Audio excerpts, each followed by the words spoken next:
This is another episode of Standup Comedy, your host and MC, celebrating 40-plus years on the fringe of show business. Stories, interviews, and comedy sets from the famous and not so famous. Here's your host and MC, Scott Edwards. Ladies and gentlemen, thank you for joining us for another special episode of Stand-Up Comedy, your host and MC, and this is a real treat for me. You've heard me interview comics from around the world and talk to old staff members and everything, but this is the first time that one of my peers in the industry is joining us on the podcast. Ladies and gentlemen, he started off with the Laugh Stop, a small chain of comedy clubs in Southern California back in 1976. But in 1978, he purchased and took over the Ice House, quite the famous comedy club in Pasadena, California. It's my pleasure to introduce comedy club owner, Bob Fisher. Wow. Oh, please. Bob. Please, be seated. Be seated, everyone, please. The crowd is going crazy. It's so exciting to have a fellow club owner on the show. We've had similar existences, and yet different worlds. It's great to have you here. No, it's nice. Now two people with low SAT scores on the same phone call. That's pretty incredible. Well, I can see That's the criteria for becoming a club owner, by the way. Low SAT scores is a real advantage. It is so true. I was not a guy that did well in school, and I didn't do any college, so I kind of fell into comedy and stayed with it. So let's kind of catch people up real quick. What were you doing for the Laugh Stop, and then what made you decide in 1978 to buy the Ice House? Well, the Laugh Stop, I was just managing it, really. I helped open it in 76 and ran it for a couple years. And then a buddy of mine said, "Hey, the Ice House in Pasadena is for sale. Are you interested?" And I said, "No way." I said, I want out of this business. I never want to work this hard again. You know, I come from, after graduating college, I went to work for IBM in sales, and it was like a normal job. You have Fridays at 5 when the weekends are yours to kind of regenerate and get ready for Monday. And in the nightclub business, as you are more than aware, Scott, there is no Friday at 5. You're just working all week long, Monday through Friday, working during the days on booking and promotion and advertising. And on the weekends, when you'd normally be resting in a regular job, well, guess what? Now you're really busy in the comedy club business doing multiple shows. And on Monday, you just start over again. So I said no, but he said, well, just come and take a look at it. And it was exciting to the thought of regenerating the original comedy club or at least had been there since 1960. And so I said, I'll do it for a year and then move back up to San Francisco where I really enjoy living. And then, 43 years later, I finally sold the Ice House. Well, that was a long-standing temporary job there, Bob. That's right. It went on and on. And, it was hard work, but it was good for me. I enjoyed it. So many things about the club business that I liked. Yeah, me as well. That I did not plan. It was one of those things I fell into and felt like it really made my life special and had so many great moments. But the Ice House, being one of the earlier, I always was able to brag that when I opened my club, it was the 12th full-time club in the country. But the Ice House goes farther back than that. And when you took over in 78, comedy would still not really hit its stride. It was about 81, 82, it really took off. You were also in Pasadena, which is for those that don't know around the world, that's in the Los Angeles area. So you had access to a lot more talent, a lot more happening. Can you explain to the audience, I understand, but for our listeners, how the Ice House operated? For example, I was a road club, so it was a 3-act format, 7-8 shows a week, and we changed acts every week. There are the Comedy Store and the Improv. There were really showcase rooms, and you might see, 12 to 20 acts a night doing short bits, really showcasing. The Ice House is in between those two. Could you explain? Yeah, we're kind of like off Broadway at the Ice House. We're about 35, 45 minutes from Hollywood. And so even though we had access to the hundreds and hundreds of comics that live in the Los Angeles area, we chose to do what's called a headliner format. So instead of having 7, 10, 15, 20 comics a night, we had an opening act, a guest to do 7 to 15 minutes, and then a middle act and the headliner. And they played at the time all week long. And so you had a beginning, a middle, and an end, and the show built. And the last guy, the headliner, did usually 45 minutes to an hour, as opposed to having all those acts, 15, 20 minutes, doing 7 minutes each or something like that. I think I preferred the headliner format, and that's what we did for many, many years. That's perfect, because I think that once you got out of LA or a base area like Boston or San Francisco, the 3-act format, and I never heard of it called the headliner format, but that's perfect, is really the way, like you said, you build the show.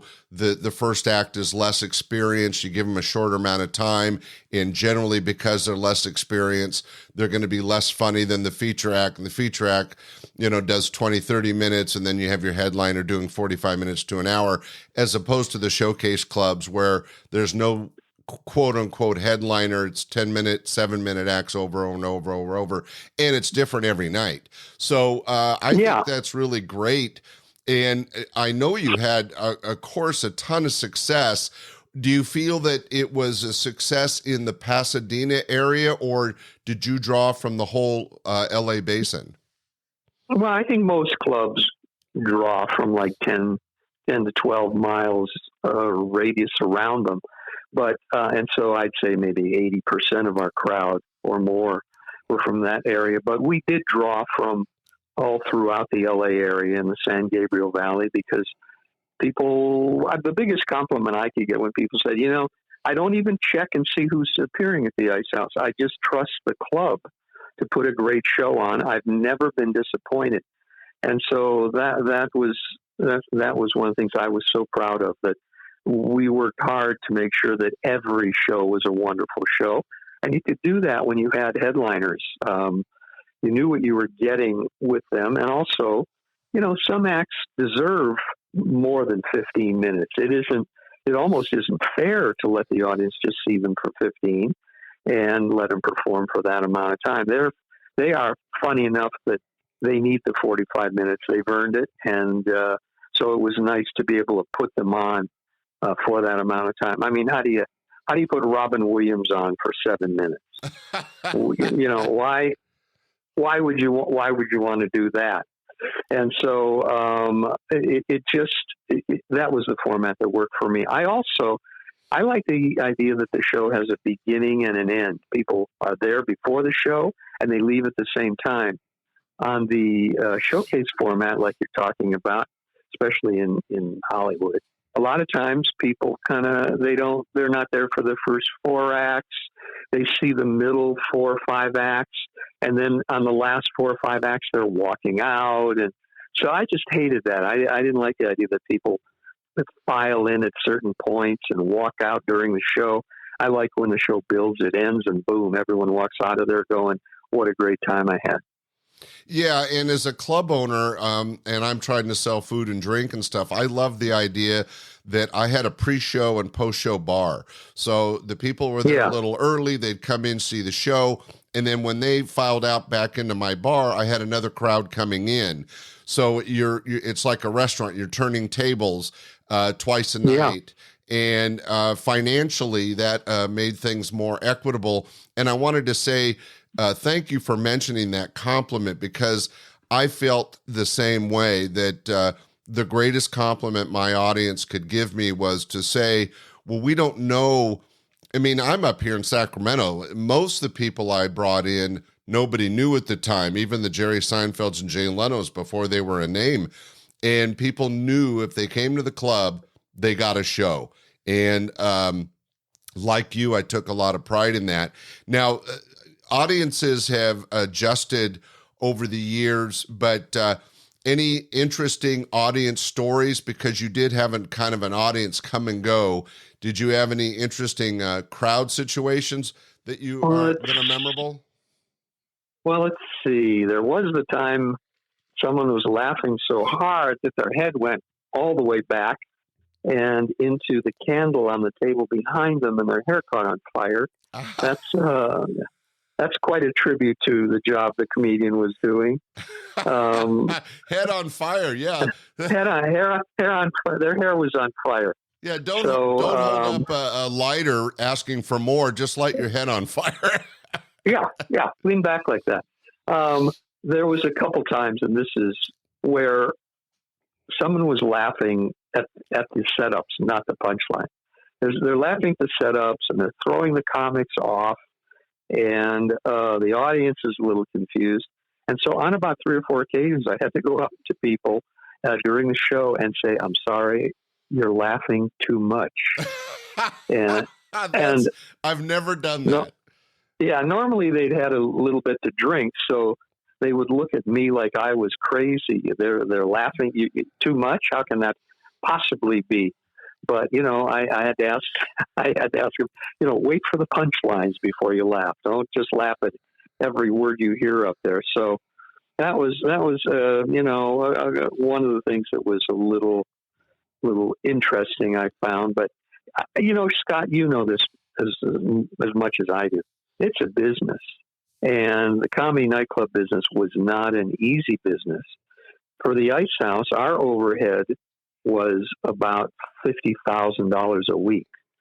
So I knew that I needed to get 7,000 customers a month in that club in order to cover the overhead. And we have multiple showrooms, and we were doing multiple shows on certain nights. So we were doing 50 shows a month. And to go out and figure out a way to get crowds for each of those shows, what an effort that was. It was, I think I probably spent 80% of my time marketing. For us in the LA area, since there's so many wonderful comics here, the easy part really was putting together a great comedy show. The hard part was getting audiences to see it and covering our overhead. So that was the job, and wow, doing that for 43 years, I have to say that when I retired, I did breathe a deep sigh of relief that I don't have to worry about that anymore. Well, you bring up a good point that, of course, we're talking about comedy as an art form, and we're sharing the shows that we were producing and who we picked to go on stage, and the order that we picked them to go on stage was all on our control. And so the audience was basically caught in what we felt was going to entertain them. But you bring up an interesting point. The really difficult part about being a club owner is the business side. For me, it was staffing. It was dealing with the overhead. The marketing, as you mentioned, is huge because you do have to keep butts in the seats. And, I bet you, I don't know if you ran into this. I had a problem in, about 2004. All of a sudden, I think it was America Live was the chain, but they had this concept that everything was free. They gave away, they thought they could make all the money on the drinks, and so it was free to go to the comedy shows. They didn't have any of that in LA, did they?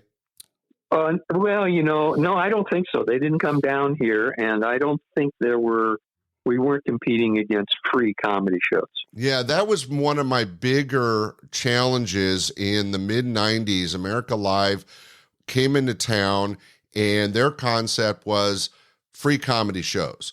And wow. It's tough to get people to come in. I mean, I had a reputation. I had my regular audience.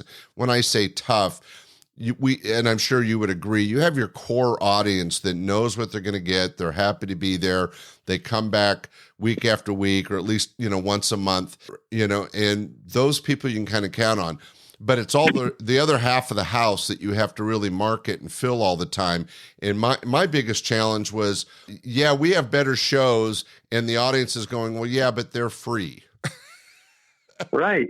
Yeah, there's always people looking for to lower their costs, their expenses, or they're struggling, and it is hard to compete with that. And even though the quality of their show was, I'm sure, a lot below your standards, there are people that are there, they're laughing, they're having an okay time, and makes your job a lot easier, a lot harder, rather. No, yeah, exactly. Now, both of us had a chance to work with some amazing talent over the years, but I could pick a number of acts that really got me excited. They were people that I looked up to, or I was very impressionable and was just thrilled to be in the same room with them and to be producing them was just... Yeah. Was there anybody that you got to work with that got you going and that was just, you'll never forget thrill? You mean other than Pee Wee Herman? He was, there were so many, it's, as I was thinking about us getting together today and talking and looking at the acts that I've been through and known, it's so hard to narrow it down because there were so many fantastic ones. And maybe part of my problem was that the first act I booked was Robin Williams. Oh, and he really? was an opening act. And it's when I see people and they go, "Oh yeah, I spotted Robin Williams. I knew he was wonderful." Well, you'd have to be blind and deaf not to know from the beginning that Robin Williams was a unique, special talent. So, he did his thing, and from there it was kind of hard to top that.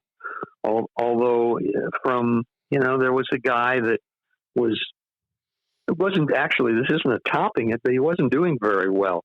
I watched him a couple sets during the week, and he wasn't doing as well as the other headliners. And so at the end of the week, I called him aside and I said, I'm going to have to, I'll let you know, I'm not going to book you back.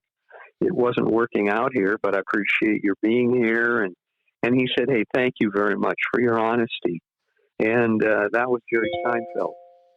So, Really? we saw lots of people early in their careers who were not as strong. Someone who's very popular now, Sebastian Maniscalco. Are you familiar with him? No, actually I don't, but it's always great to hear of a new comic. But the idea that Jerry somehow didn't fit in, people have to realize this is way before his celebrity, and he was a regular at my club. The audience had to go along with the act, and if they weren't buying it, doesn't matter how good they are, it's not working. Well, that's true. That's true too. And I had another conversation with Bill Maher where at the end of the week I said, "Bill, I can't book you back," and that was because he's coming in, he's doing his political stuff to a general audience who doesn't know who he is. And it just wasn't working with my crowd. And so I said to him, I can't wait for the day when you become a big star. You're unbelievably talented. And then you'll be able to draw your crowd here to come and see you. And I hope that you'll come back. And he did. He was when he became a star, he'd come back about once or twice a year. And of course, the place was packed. So, but as you know, when we book as an owner, we're not booking to please ourselves. We're booking to please the audience. I generally like comics that were clever and wittier than my particular audience happened to enjoy. So there were comics I love that I went, I don't think I can put them on the show, and I didn't book them. So I think one of the marks of a successful club is that they understand their audience and they know how to book for that audience. And I'm sure you went through that. Yeah, I think you're a little wiser than me. I was a little bit more of a, master of my kingdom. My comics were people that I appreciated, and then there were acts, for example, Paula Poundstone came to me fresh out of Boston and basically sucked on stage, but I liked her so much. She's the only act in my history I worked over and over and over until she really got things together. And it was funny you mentioned Bill Maher. Bill Maher is one of only 2 acts in my 21-year history that I fired midweek because of his interaction with the audience. So interesting, interesting comparison there. I did want to throw back to something you mentioned earlier, just because I think it's important that the listening audience gets that when you're a club owner, it's such a duality that you're producing a show and it's all about the comedy entertainment or whatever the entertainment, and presenting something like Barnum. You got to get the people in, you got to sell the tickets, and you got to entertain them. But there's the other side, the business side, where you're running a bar, you're running a restaurant, you have staff you have to think about. But you mentioned it briefly, and this was something that I don't think people realize. You and I were also the bouncer. In other words, there's so many times I would be greeting people at the door and taking their money and being, Mr. Happy, Friendly, welcome to my club, welcome to my home, basically. And then halfway through the show, they're drunk or belligerent. And I'm the one that it would go up and say, hey, we appreciate you being here, but you have to leave. I would go up. I'm 5'5". And I would go up and I'd say, I'm the sample bouncer. I have to ask you to kind of keep your voice down a little bit, and otherwise I have to send the real bouncer over. So I did that. But also you got to be more than that. I was also the plumber in a way. I would MC, and I had my 7 minutes. I could do that and get the show going. And I had at times I wore my little blue velour sport jacket, and I'd come off stage, and people would kind of bow their heads a little bit because they looked at me as an entertainer. And an employee would come up and go, the toilet in the ladies' room is blocked up. And I would take my little blue velour jacket off and set it on a chair, walk into the ladies' room, and use a hanger to kind of clear the clog, and then walk out, put my blue velour jacket on again, and become the entertainer for the night. So you do a little bit of everything when you own the club. Yeah, and that's so true. I'm a serial entrepreneur. I've started over 12 companies, and from a small construction company to the comedy clubs, I ended my career owning an insurance agency. But when you're in charge, when you're the owner, people think, you sit up in this throne and you just make decisions and make money. And it's not that at all. There was not a job in my club that I didn't ask an employee that I had to do. For example, we had what was called Yuck Patrol, which was when somebody threw up somewhere. And, I was just like the staff. I took my turn. Everybody had to chip in. I think my theory, Bob, and I don't know how you did it, but with my staff, I felt like we spent so many hours together at that club day and night that it's like a second home. And I made them treat it like their home, keep it clean, keep it picked up, and we're all here to work together, so we all chip in. But that included me, the boss. And like you, though, what's funny is you mentioned that you emceed your shows and you kept it to a nice tight 5 or 7 minutes. I emceed all my shows for 21 years, but I had a bit of a reputation. There was a point in the comedy club career, I quit booking opening acts because people couldn't follow me. Oh, my goodness. I was doing 20, 30 minutes of just crowd. Oh, geez. And just hey, Scott, did you ever get a second opinion on that, or was that just your evaluation? No, it was just me having fun.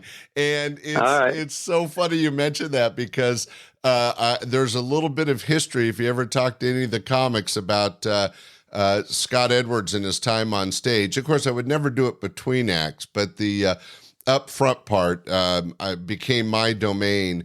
And I think Well, I took it a yeah. little too far, but I was the boss and it was my place. So, Well, I think that's why 80% of club owners bought a club so that they could get on stage. Maybe that was true for both of us to a little extent. I don't know. well, Bud Friedman, I do know that. Mitzi, I don't think ever Yeah. did. No, I don't think she did. No, but Bud but a lot of club. Yeah. Go ahead. Sorry. I was just going to say Bud Friedman of the Improv is famous for his goofy few minutes he would do before his shows and in his TV shows. And I never really thought about it, but you're probably right.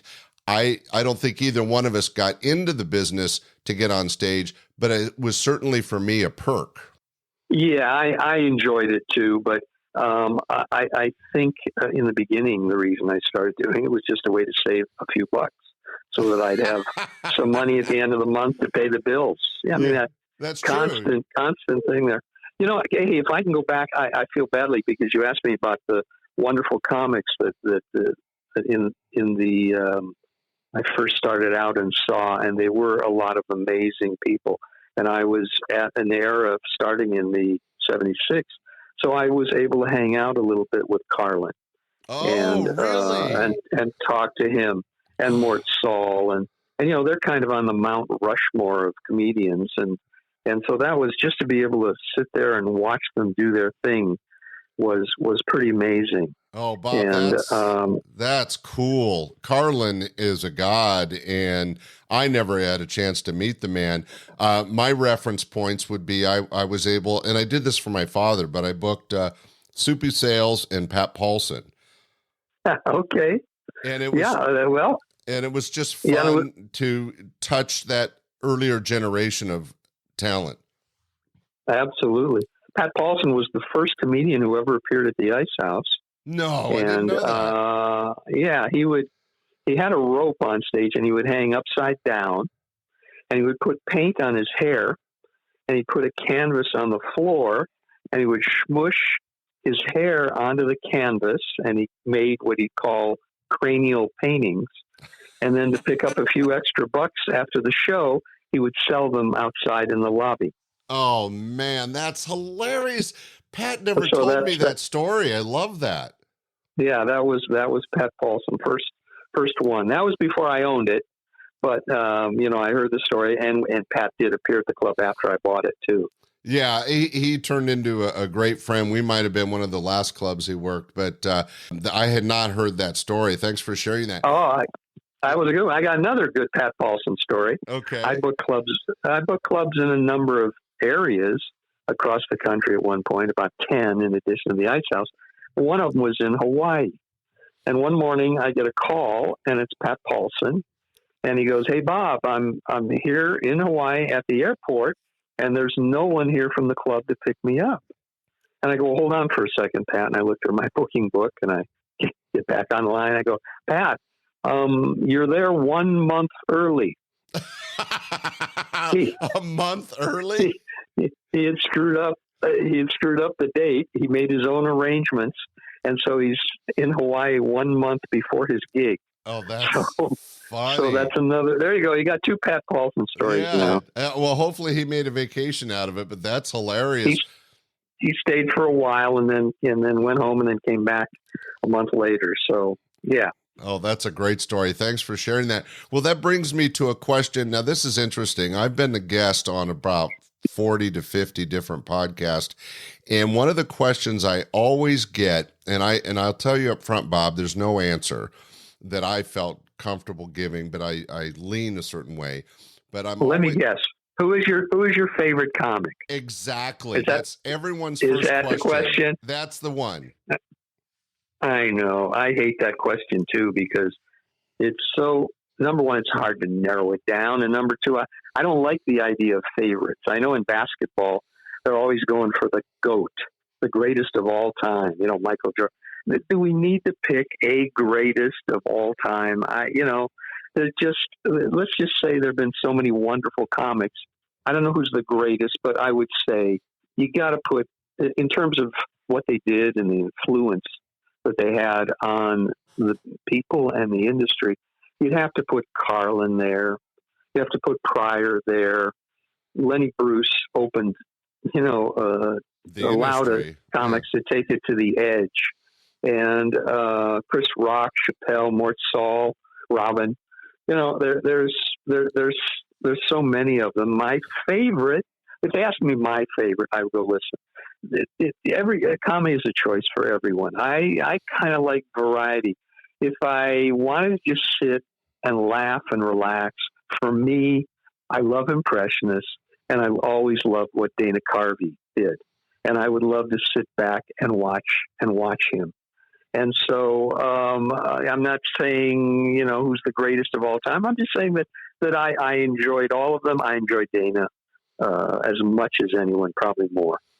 Oh, that's great to hear. Dana got one of his early, I'd say, headlining start. I mean, he was out of the Bay Area, but he was a big time regular. In fact, I'll send you a video. I have him on stage with his brother's band doing Choppin' Broccoli a good 2 years before Saturday Night Live, which you've probably seen.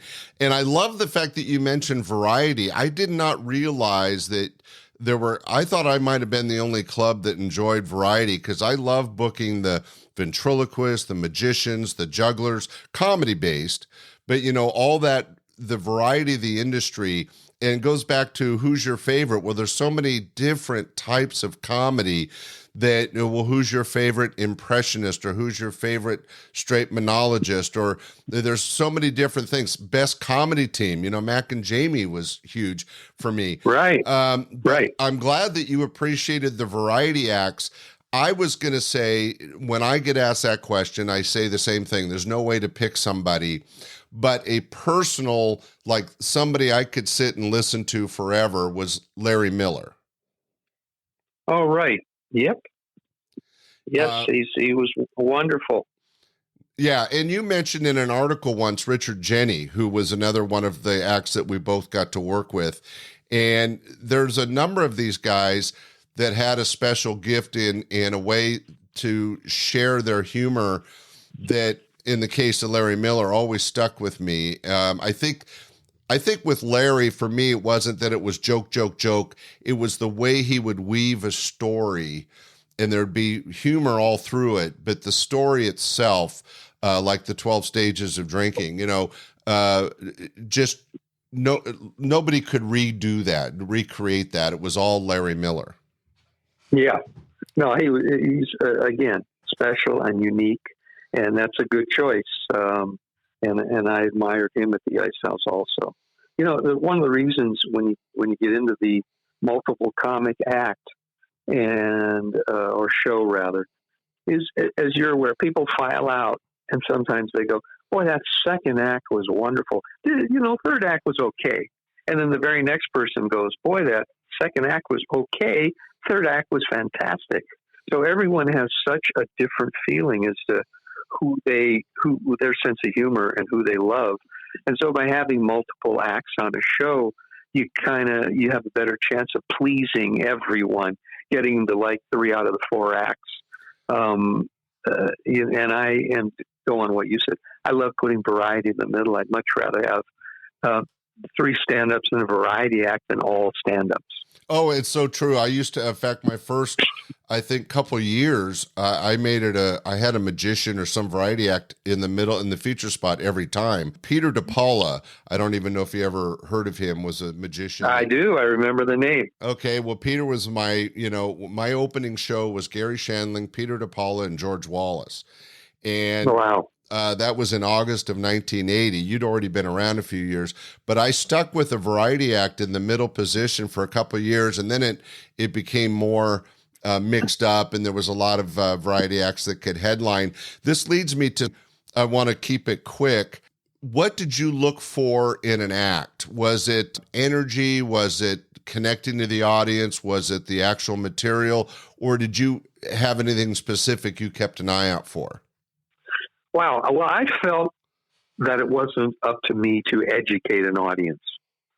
And I felt that job one was to make people laugh naturally. I mean, it sounds so obvious, but I didn't necessarily have to have witty, clever, insightful. If they were funny, That was what was important to me. And if they were relatively clean, I didn't want to put too many restrictions on them. I think people who came to the Ice House knew that they had to keep it somewhat clean, PG rated. We weren't going into the R, and definitely not into the X rated type of material. And I preferred high energy as opposed to probably lower key, because high energy tended to keep the audience involved, and I thought with that I had a better chance of them enjoying the show. But again, there's the thing as a club owner that, well, what do you do if you have an act that you're not sure if they're right for your crowd, but they are unique and they are good and they need stage time? And so you want to give them stage time, but maybe they're not really ready for your particular audience. So that was kind of a quandary that I would have occasionally, and you'd slip someone in to do 5 minutes, have them do a shorter set.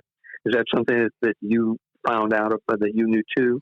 Oh yeah, Paula's the biggest name, but Paula is an example. But there were several others. Karen Anderson, who went on to write for the Ellen Show. Brian Posehn started here in Sacramento. There's a few acts that I just felt had the it factor, but what they needed was time to develop, and they needed stage time to do that. And by no means am I a comedy expert, but I felt I had seen enough and understood the audience enough that I would give advice or technique guidance to acts to try to help them improve. And I, maybe in a selfish way, thought that was part of my job. And when I say selfish, if I took somebody that wasn't really ready and I made them ready, I got to take advantage of that by putting them on my stage over and over and over, right? Yeah. I usually, if they asked for suggestions, then I would come up with a couple things that I thought were cogent. But generally, I didn't go out of my way to say things to the comics unless they asked me first. But well, I you're just think much more polite than me, Bob. Oh. No, maybe shy. I don't know. I think so. I was just going to throw in there that you touched something that I think is really important, and I'm glad that you mentioned it. And it wasn't me, because my listening audience has heard it from me a lot. But I think it's so much harder and more important to strike somebody's funny bone and be clean. It was the acts that were clean. Larry Miller's a great example. Jerry Seinfeld, Jay Leno, you name it, that you could get a great headliner set out of, and there's no F-bombs, there's no gratuitous sex references or something. I always tried to book my shows as clean shows. Now, I don't know if you did this, but I would then occasionally, maybe 3 times a year, I would book a blue show and I would advertise it. Hey, this show's dirty, it's different, still funny, but it's an adult show. For example, Jack Marion.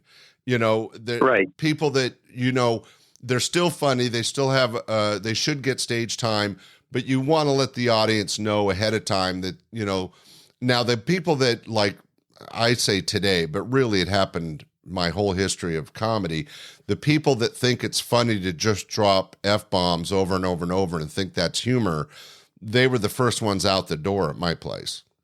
Yeah. No, I couldn't handle that either. It's although, they say that comedy is the comedy club, stand-up is the last bastion of free speech. And I think to a large extent that's true. And it is something we have to worry about more today than maybe ever. And so I was reluctant to shut down people who were edgy and maybe got blue occasionally, because I felt they deserved to be heard, that people wanted to hear them, and I didn't want to take away a little bit of the sting of comedy. I didn't want to force things to be, as you get old, like here, you and I, Scott, look, we're talking about Peter DePaula, Jack Marion, acts we know. But if you talk to the comics that are kind of making it today, the younger comics, they don't know who those people are. It's like we're talking about Buster Keaton and yeah, that kind of stuff. They would look at us and go, "You guys are a little out of touch with what's going on now." It's so funny. And there was one time in a few years ago, I was already in my mid-70s, and I'm sitting in the back of the showroom, and I'm listening to the show, and the comic's doing great, and he gets a big laugh on something, and I go, "Oh my God, I have no idea why that's funny." Yeah. And I went, "I wonder if I should still be here."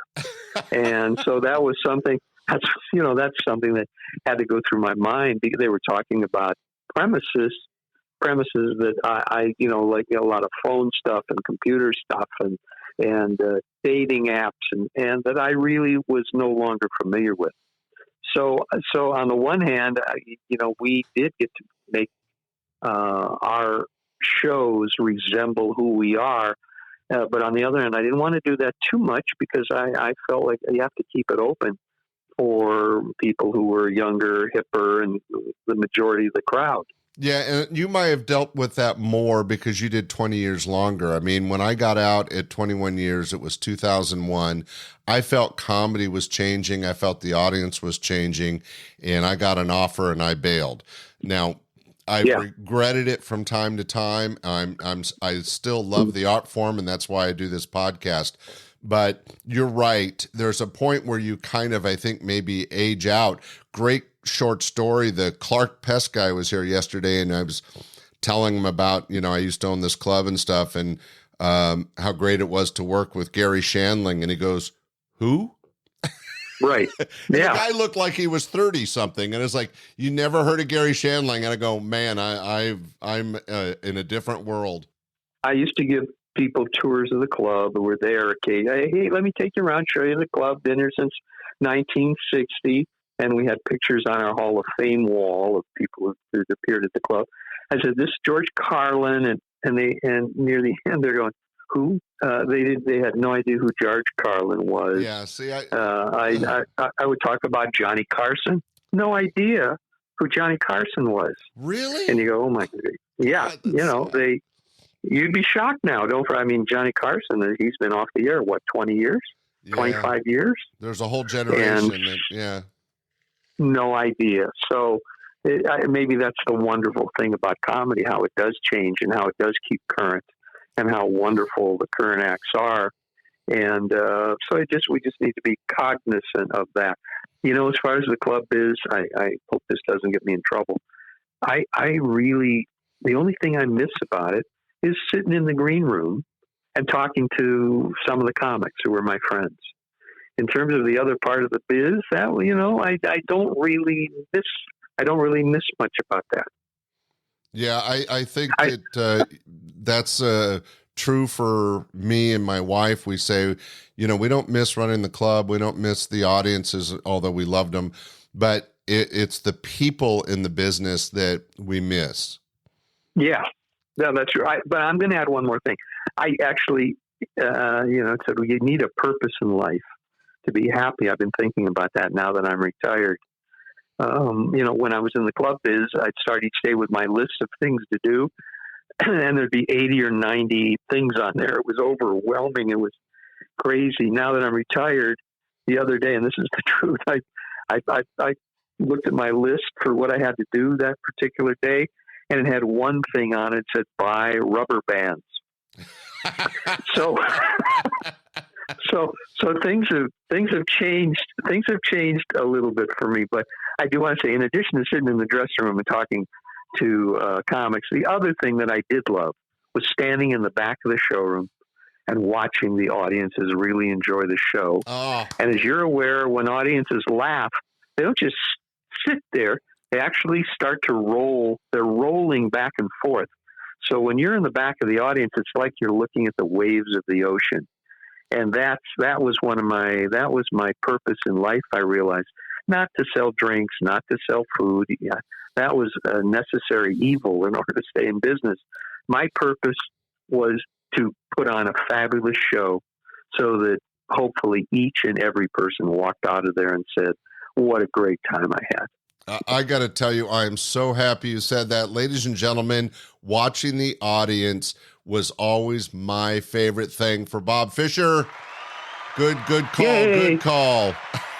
That's enough of that. But I just, so you've echoed what I've told so many people when they've asked, what was your favorite part of owning a club? And to me, it was watching the audience. I didn't watch the acts. I knew the acts. I've seen them 100 times.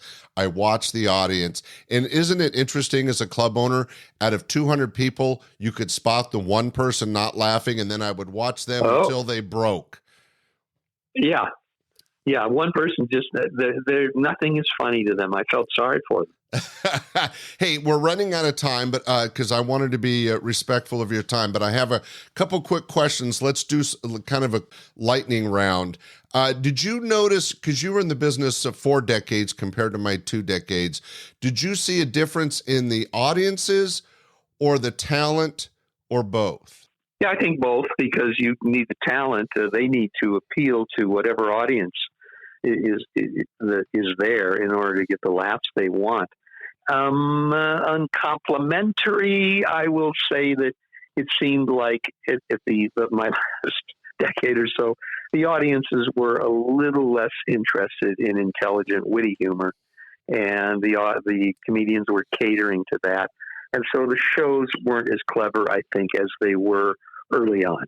Yeah, I would have to agree, but I felt it back in 2000. You made it a lot longer. What would you say was your biggest challenge as a club owner? Not drinking alcohol.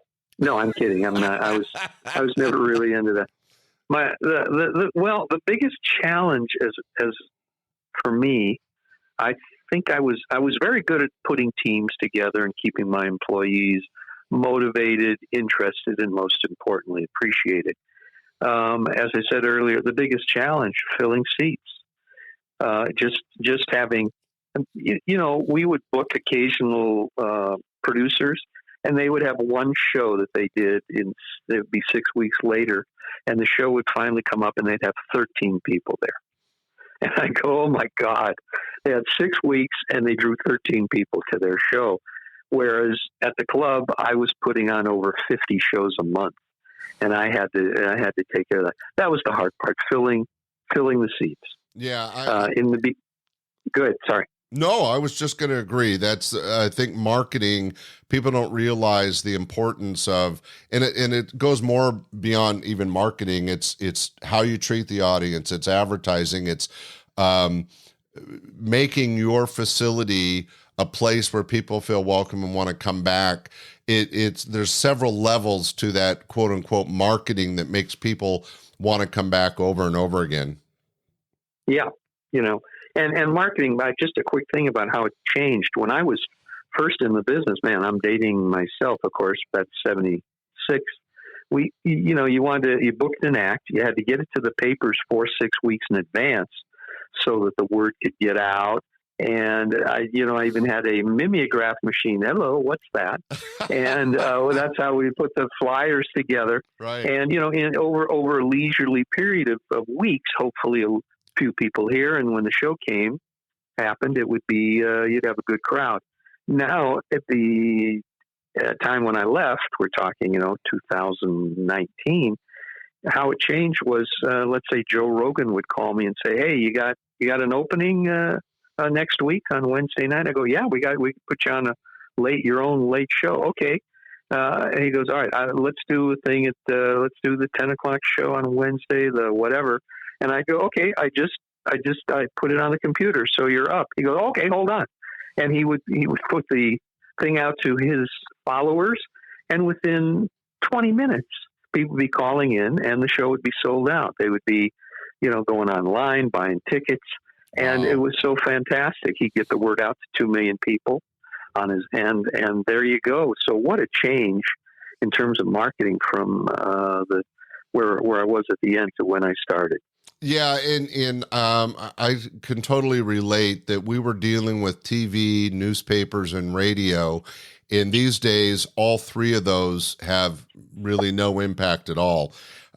Totally different. So as a club owner, and I know this is a broad question, see if you can give me a simplistic answer, what would you say was the best aspect of your 40 years as a club owner?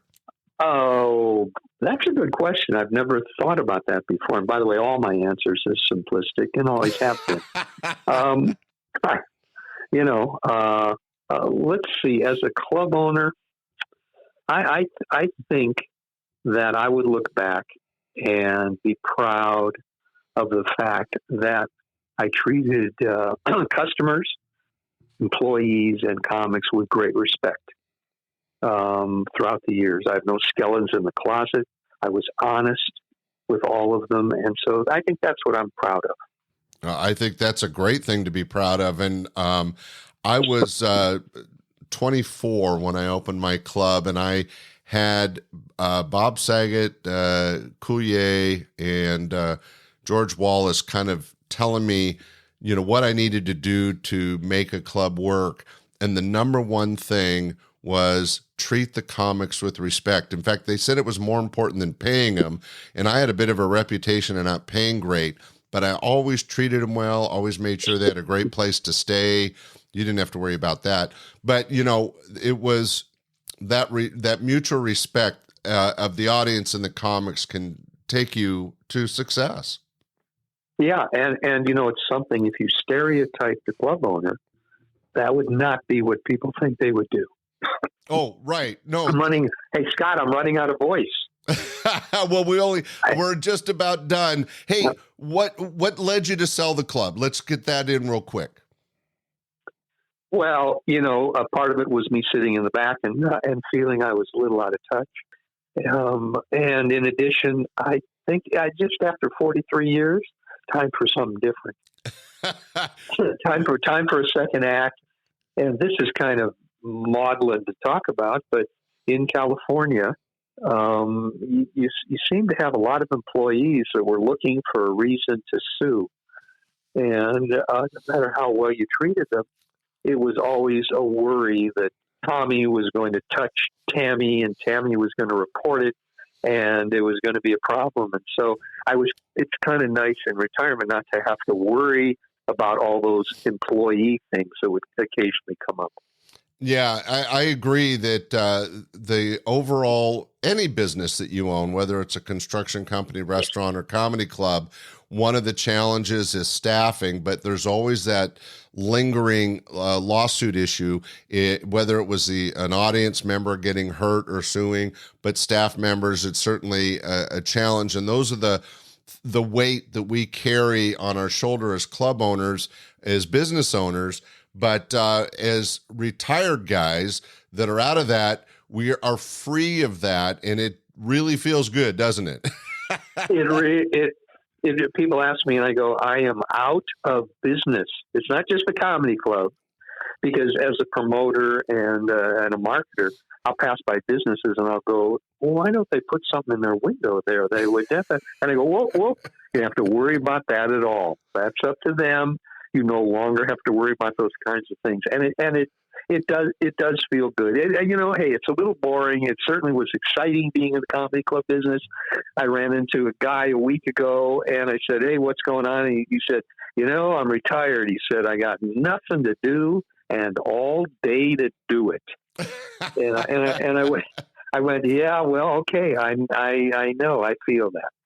Well, Bob, I got to tell you, it's been such a pleasure to have you on the show. I've had a chance to interview a lot of different people, but talking to somebody that's virtually lived the life I've lived, and sounds like we had very similar experiences and joy in the industry. And I believe, I don't mean to speak for you, but that we have a respect for the art form and the people that do it. And we tried to work hard as club owners and bookers to bring that talent to our audiences. And it's just such an honor to have you on the show and be able to talk about that. Thank you. Thank you, Scott. I appreciate it. And I never did talk to you about the money for this. Do we get into that now? How does that work out? As we used to Scott? say, the check is in the Scott. mail. Checks in the mail. All right, good. All right, I'll get down to my mailbox right now. Thank you, Scott. Ladies and gentlemen, thanks for listening to this week's episode, a very special show with my new friend, Bob Fisher from the Ice House in Pasadena. Bob, thanks for joining us today. Scott, a real pleasure. Ladies and gentlemen, stay tuned next week. Another great show. Thanks for listening. Bye. We hope you enjoyed this episode of Stand-Up Comedy, your host and MC. For information on the show, merchandise, and our sponsors, or to send comments to Scott, visit our website at www.standupyourhostandmc.com. Look for more episodes soon and enjoy the world of stand-up comedy. Visit a comedy showroom near you.